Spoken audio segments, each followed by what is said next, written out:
ইত্তাকু যুলুম ফাইন্না যুলুমা যুলুমাতি ইয়াউমুল কিয়ামা, এই লোকেরা জুলুমকে ভয় করো, কারো হক নষ্ট করাকে ভয় করো, কিয়ামতের দিন সেটা তোমার জন্য অন্ধকার নিয়ে আসবে।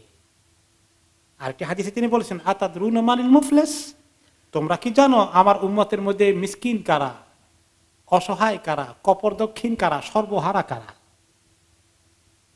সাহাবীরা উত্তর দিলেন যে এক লোকমা দুই লোকমা খাবার জন্য দাঁড়ে দাঁড়ে ঘুরে ভিক্ষা করে, সেই তো আমরা মনে করি সর্বহারা।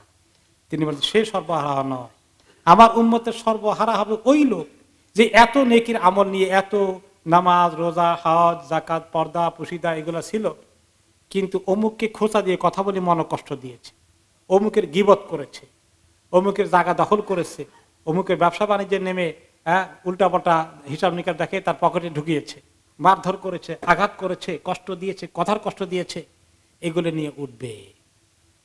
আর তখন আল্লাহ তাআলা ফয়সালা করতে বলবেন, এই যে এই সব লোকের পাওনা ফেরত দাও।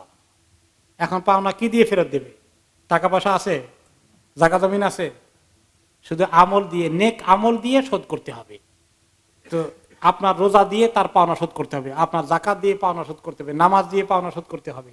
তো আপনার থাকলো কি? আর থাকলো না।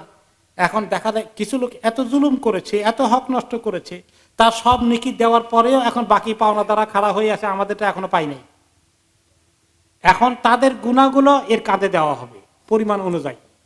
যেই পরিমাণ হক নষ্ট করেছে ওই পরিমাণ গুনাহ তার আমল নামার থেকে এর আমল নামায় ঢেলে দেওয়া হবে। এরপরে তার ঠিকানা কোথায় হবে? এখন জাহান্নাম।